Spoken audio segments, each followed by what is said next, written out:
అందరికీ నమస్తే అండి. మనం 2 రోజుల కిందట ఒక వీడియో మాట్లాడుకున్నామా? ఒకటి కాదు 2 వీడియోలు మాట్లాడుకున్నాం.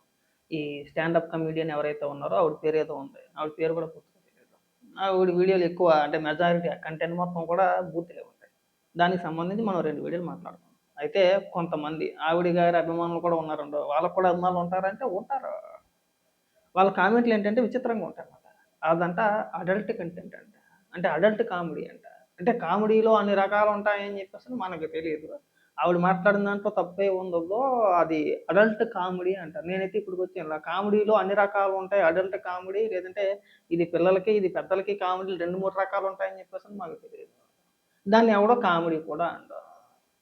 అంత డబుల్ మీనింగ్ డైలాగులు, అంత రోత మాటల్ని ఎవడో కామెడీ అని చెప్పేసని అనుకోకూడదు. ఇంకొంతమందయితే ఆవిడ కంటెంట్ ఆవిడ జేత్తంది. మీరెందుకు ట్రోల్ జేత్తన్నారో, మీరెందుకు వీడియోలు జేత్తన్నారంటే ఖచ్చితంగా కొన్ని ఖండించాల్సిన అంశాలుంటాయి. ఇప్పుడు ఖండిత్తేనే ఆగుతారు. రేపొద్దుట శృతి మించిపోయిన తర్వాత ఇప్పుడు ఈ స్టేజికెళ్ళిపోయారు. స్వయంగా ఆమెంతట ఆమె నేను లకారాలతో సంబోధించుకొని ఆవిడనే డాష్ అనేసుకుంటున్నారు. రేపొద్దున ఇంకాస్త శృతి మించిపోద్ది. రేపొద్దున అక్కడ కూర్చున్న వాళ్ళని అంటది, మిమ్మల్ని అంటది, మీ ఫ్యామిలీని కూడా అనొచ్చు.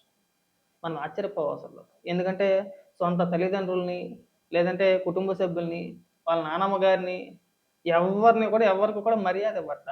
ఆళ్ళేసే కుళ్ళు జోకుల కోసం వాళ్ళ వ్యక్తిగత జీవితాలు కూడా తీసుకొచ్చి రోడ్డు మీద పెట్టేస్తున్నారు. చివరాఖరికి ఎంత దూరం వెళ్ళిపోయారో చూడండి. సో ఏది ఖండించాలో, ఏది ఖండించకూడదో ఆ మాత్రం క్లారిటీ మాకుంది. చెప్పాలి. ఇవాళ రేపు సమాజం ఎలా ఉంది? పిల్లలు ఎలా ఉన్నారో మనం బయట చూడట్లేదా? రోజు వార్తల్లో చూడట్లేదా? ఎన్ని చూడట్లేదు. సో ఇలాంటియన్నీ కూడా ప్రభావితం చూపిస్తాయండి. ఓయమ్మ స్టాండప్ కామెడీ పేరుతో ఈళ్ళు భలే బూతులు మాట్లాడేస్తున్నారులే, మనం మాట్లాడితే తప్పేంటి అని చెప్పేసని రేపన్న రోజున మీ అబ్బాయో లేదంటే మీ అమ్మాయో అనుకోని మీ దగ్గర మీ అబ్బాయో, మీ అమ్మాయో డైలాగ్ కొడితే సేమ్ డైలాగు. లేదంటే ఇప్పుడు ఎవరైతే ఆవిడకి మద్దతిస్తున్నారో ఆవిడ మాట్లాడిన దాంట్లో తప్పేమీ లేదని చెప్పేసని అంటున్నారు. ఆవిడ మాట్లాడిన మాటలు ఒకసారి మీ కుటుంబ సభ్యుల దగ్గర, మీ నానమ్మ గారైతే మీ నానమ్మ గారు, లేదంటే మీ అమ్మగారుంటే మీ అమ్మగారి దగ్గర ఒకసారి అని చూడండి. చీపురు కట్టి ఇరిగిపోయేలా కొడతారు. పోనీ అలా అంతగా మీకు నిప్పు తెలియాలంటే మీ పిల్లల చేత ఆ డైలాగులన్నీ ప్రాక్టీస్ చేపిచ్చి ఒకసారి అనిపిచ్చండి. ఒప్పుకుంటాం మనం?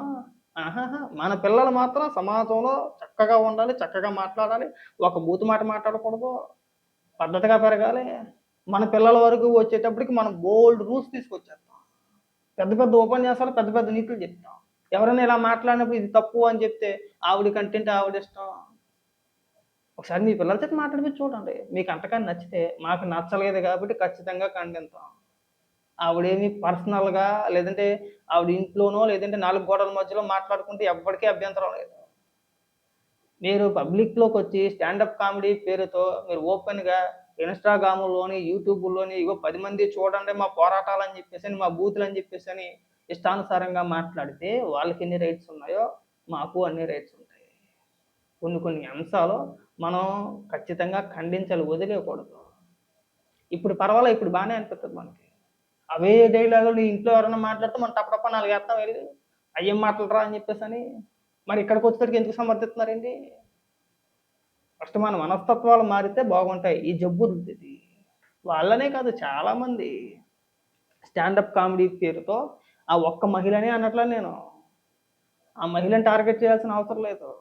ఇంకా చాలామందున్నారు స్టాండప్ కమెడియన్స్ ఇంకా చేసేవాళ్ళు కూడా. వాళ్ళకి కూడా తిరుగుతున్ను లేకుండా ఏది పడితే అది మాట్లాడుతుంటారు. ఒకడైతే పచ్చి బూతులే మాట్లాడతాడు. అందులో లేడీస్ కూడా ఉంటారు. లేదండి అప్‌డేట్ అయ్యామంటే మంచిది. మీరు అప్‌డేట్ అయితే మేము ఇంకా అప్‌డేట్ అవ్వలేదు. మీ స్థాయికి ఇంకా మేము రాలేదు. మీరు మాకంటే చాలా ముందున్నారు. మీరు బూతులు మాట్లాడతారు, మీరు ఎంజాయ్ జేస్తారు. ఆ బూతుల మాటలని మీరు ఎంజాయ్ జేస్తారు. అవసరమైతే మీరు మాట్లాడతారు. రేపొద్దున మీకు పుట్టబోయే పిల్లలకి అవసరమైతే డే 1 నుంచి అవే బూతులు అలవాటు జేస్తారు కూడా. ఇంకా మీ స్థాయికి ఇంకా మేము రాలా. ఇంకా చాలా వెనకబడిపోయి ఉన్నాం. సో, కాస్త టైం పట్టుద్ది. ఒకవేళ ఎవరైనా సరే సమర్థించాలి అంటే గనక మేము మీ స్టేజ్‌కి రావడానికి కాస్త టైం పట్టుద్ది. బహుశా అది ఈ జన్మకు అవ్వకపోవచ్చు. మేమైతే ఎంకరేజ్ చేయమండి. మేము ఎంకరేజ్ చేయము. అలాంటోళ్ళకి మా సపోర్ట్ కూడా ఖచ్చితంగా ఉండదు. ఒకవేళ ఎవరైనా సరే మీరు సమర్థించుకోవాలనుకుంటే గనక అవే డైలాగులు మీ ఇంట్లో కొట్టి చూడండి. మీ పిల్లల చేత మాట్లాడిపిచ్చి చూడండి. తప్పు అంటే తప్పు, రైట్ అంటే రైట్. మీరు యాక్సెప్ట్ చేస్తారేమో చూద్దాం. కదా! మన పిల్లల వరకు వచ్చేటప్పటికి ఎంతో కొంత మనకు బాధ కలుగుద్ది కదా! మన పిల్లలు ఇలా మాట్లాడుతున్నారేంటి అనిపిస్తదా? అలాగే అనిపిస్తుంది అందరికీ కూడా. మనం ఎంకరేజ్ చేయకూడదు. ఆల్రెడీ ఇన్‌స్టాగ్రామ్ చూస్తుంటేనే ఎక్కడలేని రోత అంతా కూడా అక్కడే తయారైంది. ఇంతకుముందు చెప్తున్న ఉదాహరణకి ఇంతకుముందు బాలీవుడ్ వరకే ఉండేది. ఈ ముద్దు సీన్‌లు అవి ఇవి గట్టా సినిమాల్లోని బాలీవుడ్ వరకే ఉండేది. ఓన్లీ అక్కడి వరకే పరిమితం. మన తెలుగు సినిమాలో చాలా తక్కువ. ఆ కల్చర్ లేదు మనకి. రాను రాను రాను రాను మన తెలుగు సినిమాల్లో కూడా ఈ ముద్దు సీన్‌లు గట్టా కామన్ అయిపోయినాయి. పెడతానే వస్తున్నారు. అలవాటుగా మారిపోయింది. ఈ మధ్యన ఏదైనా ఒక సినిమా బాగా వైరల్ అవ్వాలి, తక్కువ బడ్జెట్‌తో రికవరీ అవ్వాలంటే ఖచ్చితంగా అడల్ట్ కంటెంటే. ఆ దరిద్రం ఎంతవరకు వచ్చిందంటే ఇన్‌స్టాగ్రామ్ వరకు వచ్చేసింది. సినిమాలు కాదు. సినిమాల గురించి చెప్పట్లా. ఇన్‌స్టాగ్రాము. ఆ లైవ్‌లు పెట్టి ఇన్‌స్టాగ్రామ్‌లో ముద్దులు డైరెక్ట్‌గా. సినిమాల ప్రభావం కూడా ఎంతో కొంత ఉండకుండా ఉండదు. మరి దానికేం సమాధానం చెప్పాలి? అందుకే నేను అంటున్నా, ఏది ఎప్పుడు ఖండించాలి, ఏది ఎక్కడ ఉంచాలి, ఎప్పుడు తప్పు పట్టాలని అప్పుడే తప్పు పట్టాలి. సందర్భం వచ్చింది కాబట్టికే తప్పు పట్టాం. లేదంటే అంతకుముందేం తప్పు పట్టామా? ఇప్పుడు ఇంతకుముందు చాలా బూతులు మాట్లాడింది ఆవిడ. అది నేను ఇంతకుముందు వినిపించిన వీడియోలో కూడా లాస్ట్ వీడియోలో కూడా అంతకుముందు మాట్లాడిన మాటలే. ఇప్పుడు ఖండించాం. చివరాఖరికి ఆవిడ జోకులు ఎంతవరకు వెళ్ళిపోయినాయి అంటే, వాళ్ళ అమ్మగారి మీద జోకులేసి వాళ్ళ అమ్మగారికే సంబంధాలు అంటగట్టేంత వరకు వెళ్ళిపోయింది. అది తప్పా కాదా?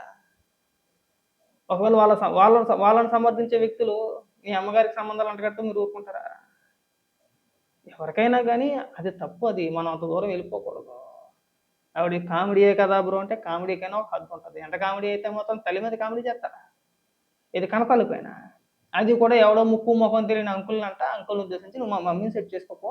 నేను మా మా మమ్మీని అంటగట్టేయనని" చెప్తదా? తప్పు కదా అది. తప్పా కాదా? తప్పే. అలాంటి అంశాలు మనం ఖండించాలి. రెండోది నానమ్మ. నానమ్మ అంటే వయసులో పెద్దావిడ. వాళ్ళ నాన్నగారి తల్లి. మనం ఎంత మర్యాద ఇచ్చి మాట్లాడాలి. అదేం లేదు. అక్కడికెళ్ళిపోయి కోలాటం ఎలాగా చేస్తారని చెప్పేసని నువ్వు కన్విన్స్ అవుతావు తాతకని చెప్పి అలా అడుగుతారా?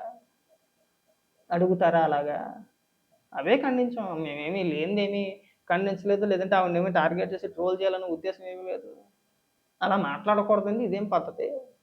ఎంత జోక్ అయితే మాత్రం అలా అడుగుతారనేది అన్నది. మేము ఎక్కడ ఆవిడనేమి విమర్శించలేదు. విమర్శించాల్సిన అవసరం కూడా లేదు. కొన్ని కొన్ని సందర్భాల్లో, కొన్ని కొన్ని సంఘటనల్లో 10 మంది 10 రకాలుగా గడ్డి పెడితే వాళ్ళలో కొద్దిగా మార్పొచ్చిద్ది. మారతారు. లేదు అలాగే ఏడుత్తాం, అలాగే ట్రోల్ చేసుకుంటాం, అలాగే మాట్లాడుతాం అంటే ఎవరి కర్మ ఆడిది. దాన్ని ఎవడన్నా సరే గీచి గీచి గీచి అంటే రంపాలు పెడతాం మనం ఏమన్నా? లేదంటే పొద్దున్నుంచి సంధ్య దాకా అదే పని మీద కూర్చుంటామా? కూర్చోం మనం. కాబట్టికేంటంటే మీరేమి అంతగా ఏమి ఫీల్ అయిపోవసరం లేదు. మీకు ఒకవేళ ఆవిడ ఇష్టమైతే ఇష్టమై ఉండొచ్చేమో కానీ ఆవిడ మాట్లాడే మాటలు మాలాంటోళ్ళని అంగీకరించడం కాస్త ఇబ్బందిగా అనిపిస్తా ఉంటది. మనిషి అన్నవాడికి ఎవడికైనా అలాగే అనిపిస్తది. ఇంక లేదు అన్నీ విడిచిపెట్టేసాం. విడిచిపెట్టేసింది ఈదికి పెద్ద అని చెప్పేసి అంటకో సామెత ఉంది. ఆ లెక్కన లెక్కేసుకుంటే గనుక ఒకవేళ ఆవిడ మాట్లాడే మాటలు మీకు నచ్చొచ్చేమో కానీ మాకైతే నచ్చవు.